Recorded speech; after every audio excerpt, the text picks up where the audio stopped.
나누겠습니다. 우리가 흔히 말하기를 구약을 옛 언약이라 이렇게 말을 하고요. 그리고 신약을 가리켜서 우리가 새 언약이라고 그렇게 말을 합니다. 예수 그리스도로 인해서 구약의 율법은 폐하여졌고 우리에게는 이제 새 언약을 지킬 의무만 남았다고 말하는 사람들이 있습니다. 얼핏 들으면 이 말이 맞는 것처럼 그렇게 느껴지지만 사실 그 말은 틀린 말입니다. 구약의 율법은 폐하여진 것이 아니고 그것은 완전케 되었습니다. 마태복음 5장 17절 말씀에 예수님께서 직접 우리에게 말씀하시기를 내가 율법이나 선지자나 폐하러 온 줄로 생각하지 말라. 폐하러 온 것이 아니요 어떻게 해요?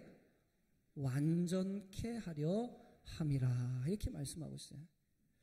그러니까 예수님이 이 땅 가운데 오셔서 구약의 율법은 그것은 못 쓸 거야. 그거는 아무것도 아니야. 지키지 말어. 안 지켜도 돼. 이제 이렇게 얘기하시는 게 아니라 물론 우리가 구약의 율법에 매일 필요는 없지만 그러나 율법 위에 율법을 포함한 더 나은 새 언약으로 나아가야 됨을 예수님이 우리에게 말씀해 주신 것입니다. 구약의 율법은 불완전한 것이었습니다. 왜냐하면 그것이 샘플이었기 때문에 그렇습니다. 그런데 그 불완전한 율법을 예수님께서 보완하셔서 완전하게 만들어 주셨다고 성경은 말씀하고 있는 것입니다. 그렇게 여러분 구약은 폐하여졌기에 필요 없다고 말하는 것은 잘못된 것이죠. 어떤 사람들은 구약은 이스라엘의 역사이니까 우리와는 상관없다고 말하는 사람들도 있는데요. 그것은 바른 생각이 아닙니다. 성경은 예수 그리스도를 믿는 모든 사람들이 다 아브라함의 자손이라고 말씀하고 있어요. 그리고 또 우리에게 말하기를 이 땅에 예수님을 믿는 모든 사람들은 다 영적인 이스라엘이라고 말씀하고 있습니다. 우리의 신앙은 구약의 선지자들의 말씀의 기초 위에 세워졌다고도 말씀하고 있어요. 그래서 에베소서에 보면은 우리가 사도들과 선지자들의 터 위에 세우심을 받았다 이렇게 말씀하고 있거든요. 그러니까 여기에 선지자의 터 위라고 말하는 것은 뭐예요? 구약을 말하는 거거든요. 구약의 터 위에 우리 신앙이 세워졌다는 것을 말씀합니다. 그렇기에 우리가 예수님의 십자가 희생으로 율법에서 자유케 된 것은 맞지만 우리가 율법과 상관없고 구약의 말씀은 무시해도 된다고 성경이 말하고 있는 것은 아니다라고 하는 것입니다. 여러분 구약과 신약은 상호 보완적인 위치에 놓여 있습니다. 구약 없는 신약은 없습니다. 그리고 신약 없는 구약도 있을 수 없다는 것입니다. 율법과 구약의 모든 말씀은 다 무엇을 가리키고 있습니까? 예수 그리스도를 가르쳐주는 말씀이거든요. 그러니까 구약은 오실 메시아에 대해서, 오실 예수님에 대해서, 신약은 오신 메시아, 오신 예수님에 대해서 말하고 있기 때문에 여러분 구약 없이 신약을 이해하기가 어려워요. 그리고 신약 없이는 구약을 또 온전히 이해하기가 어렵죠. 그래서 구약과 신약은 상호 보완적인 위치에 있다라고 하는 것, 그것이 서로 상관없는 것이 아니라 구약과 신약은 긴밀히 연결되어 있음을 우리에게 말씀하고 있습니다. 그런데 여러분, 그러니까 이제 구약 성경이 예수 그리스도라고 하는 한 주제로 이것이 쭉 일맥상통하게 이어져 있는데, 그런데 성경에 보면요, 예수 그리스도라고 하는 주제 외에 성경을 구약과 신약을 이어주는 하나의 주제가 하나 더 있습니다. 그것이 무엇이냐면 바로 거룩이라고 하는 주제입니다. 그럼 오늘 2절 말씀해 보시면요, 이렇게 말씀하고 있습니다. 너는 이스라엘 자손의 온 회중에게 말하여 이르라. 너희는 거룩하라. 이는 나 여호와 너의 하나님이 어떻다고요? 거룩함이니라. 이렇게 말씀합니다. 이 말씀은 여러분 구약의 이스라엘 백성들에게 주신 하나님의 말씀이었습니다. 하나님은 이스라엘 백성들이 세상과 구별된 거룩한 하나님의 백성들이 되기를 원하셨다라고 하는 뜻을 말씀해 주신 거죠. 그런데 여러분 데살로니가전서 4장 3절 말씀해 보면 이런 말씀이 있습니다. 하나님의 뜻은 이것이니 너희의 거룩함이라, 이렇게 말씀했어요. 여러분 구약이나 신약이나 변하지 않는 하나님의 마음은 무엇입니까? 우리 하나님의 백성들이 어떻게 해요? 거룩하게 되기를 원하신다는 것입니다.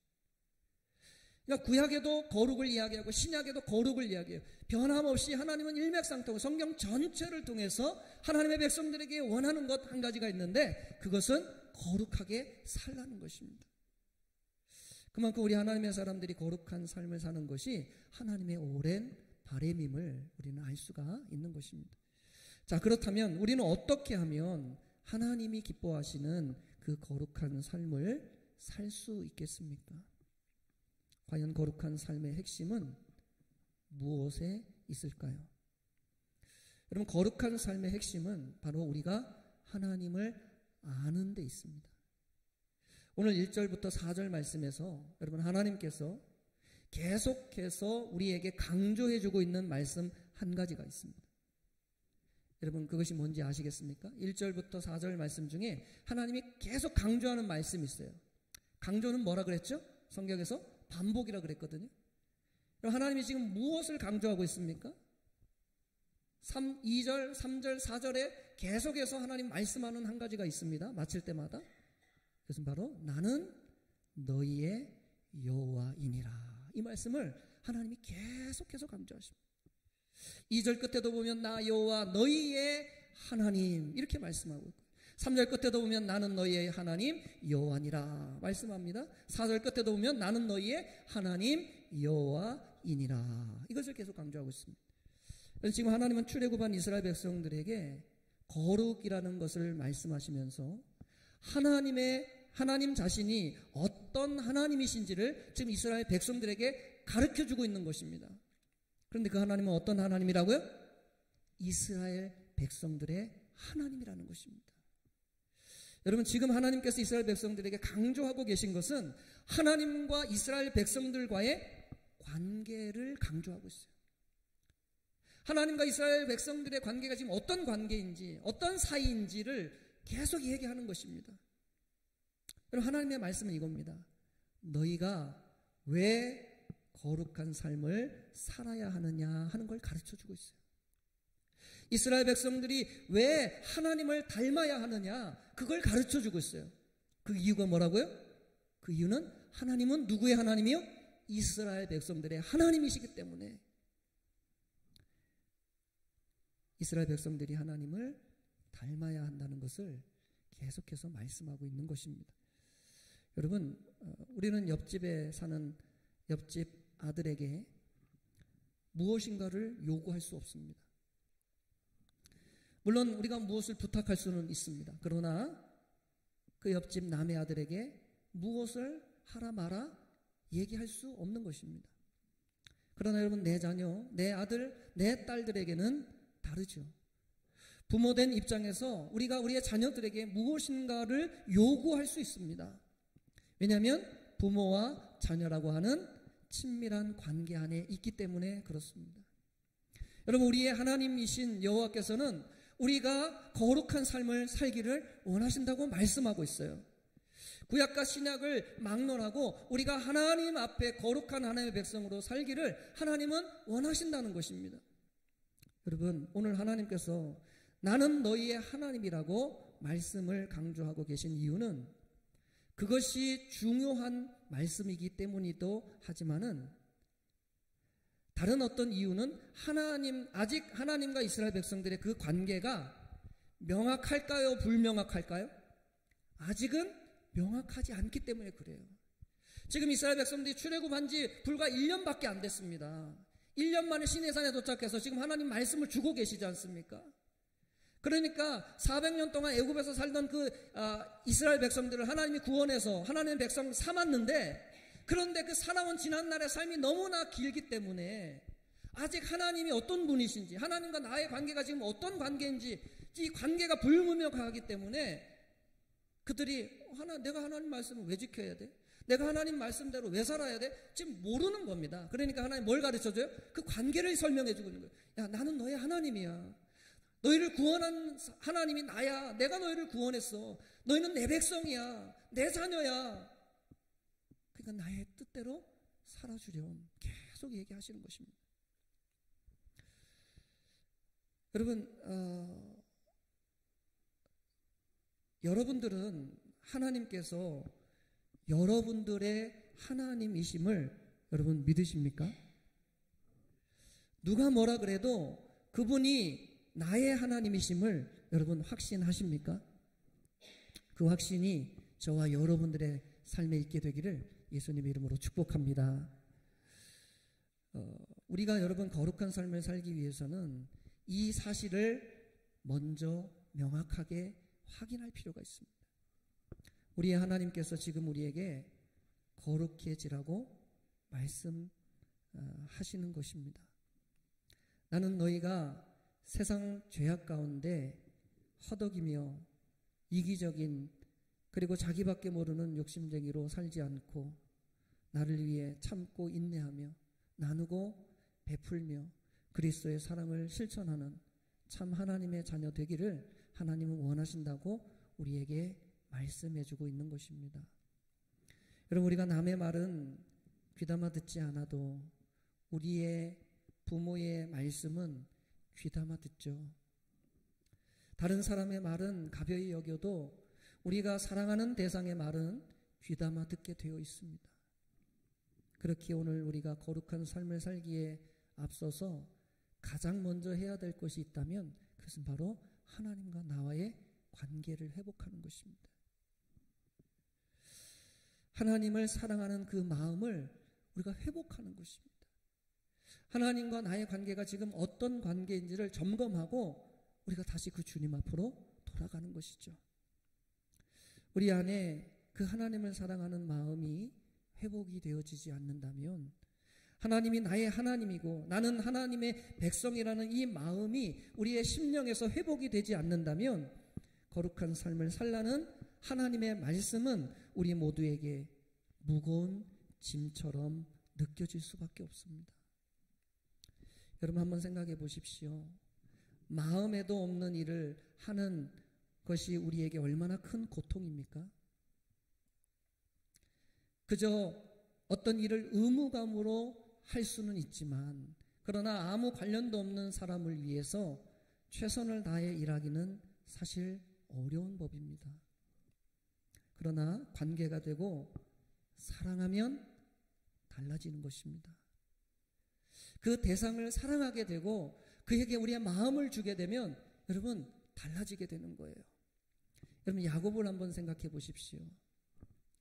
야곱이 사랑했던 아내는 누구였죠? 라헬이라는 여인이었습니다. 그런데 야곱이 라헬을 사랑해서 이제 그 라헬을 얻기 위해서 그 삼촌 집에서 무려 7년 동안 무보수로 일을 해야 됐어요. 그런데 성경을 보니까 뭐라고 말씀하고 있습니까? 야곱이 라헬을 위하여 7년을 일했는데 그 7년을 어떻게 해요? 하루처럼 일했더라. 여러분 7년 동안 일했는데 7년을 하루처럼 생각할 수 있겠습니까? 여러분 그게 가능한데 어떻게 가능해요? 사랑하니까 가능한 거예요.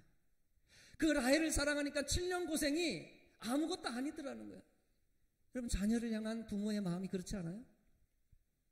자식을 사랑하니까 자식을 위해서 내 한평생 내 인생을 바쳐도 아깝지가 않은 것입니다. 왜 그래요? 사랑하니까요. 사랑하는 대상을 위해서는 고생이 고생처럼 여겨지지 않더라는 것이죠. 부디 바라기는 하나님을 사랑하는 우리의 마음이 이와 같아지기를 예수님의 이름으로 축복합니다.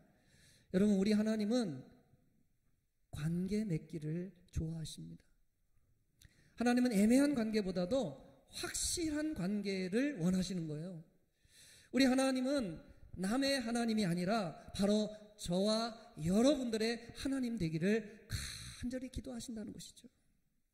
그래서 하나님은 끊임없이 뭐라고 말씀하세요? 나는 너의 하나님이라고 말씀하는 것입니다.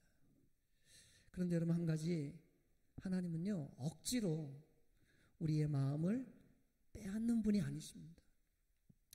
하나님은 우리가 하나님과 분명한 관계를 맺기를 원하시지만 강제로 너 내 백성 해야 돼, 너 나한테 내 말 잘 들어야 돼, 하나님 강제로 그렇게 하는 분이 아니라는 거예요. 그러면 오히려 우리 안에서 반발이 일어나고 오히려 하나님을 더 멀리할 것이 뻔하기 때문에 하나님은 그런 식으로 일하지 않는다는 것입니다. 그래서 하나님은 말씀하시고 기다리세요. 분명히 알려주기는 하십니다. 내가 너의 하나님이라, 나는 너희와 함께하고 싶다. 나에게 마음을 열어주지 않겠니? 하나님 끊임없이 우리에게 말씀하시지만, 그러나 말씀하시고는 기다리신다는 거예요. 우리가 우리의 마음을 열 때까지, 우리가 하나님 앞에 나아갈 때까지 기다리시고 끝까지 참고 인내하시는 분이 우리 하나님이십니다. 여러분, 이스라엘 백성들에게 나는 너희의 하나님 여호와라고 말씀하시고 그들이 스스로 하나님은 우리의 하나님이십니다 라고 고백하기를 기다리셨던 것처럼 하나님은 하나님은 나의 하나님이십니다. 그렇습니다. 하나님은 나의 하나님이십니다. 이렇게 고백하기를 하나님은 지금도 묵묵히 기다리고 계신 것입니다. 저는 부디 바라기는 우리가 더 늦기 전에 하나님 앞에 우리의 마음을 열어드렸으면 좋겠습니다. 이미 그 하나님을 나의 주 나의 하나님으로 영접하신 분이 계실 것이고 아직은 마음을 열지 못하신 분들도 계실 것입니다. 그러나 더 늦기 전에, 더 지체되기 전에 하나님 앞에 마음을 여셔서 그 주님을 영접하시고 하나님의 나라를 소망하며 살아가는 우리 모든 성도님들이 다 되었으면 좋겠습니다. 그리할 때 하나님은 우리가 하나님을 닮은 거룩한 하나님의 자녀가 될 수 있도록 우리의 삶을 이끌어 주실 줄로 믿습니다. 우리의 하나님 되시고 그리고 우리의 삶을 거룩으로 이끌어 가시는 하나님을 여러분 더 깊이 만나시고 사랑하시는 우리 귀한 성도님들과 가정들이 다 되시기를 예수님의 이름으로 간절히 축복드립니다. 기도하겠습니다. 사랑의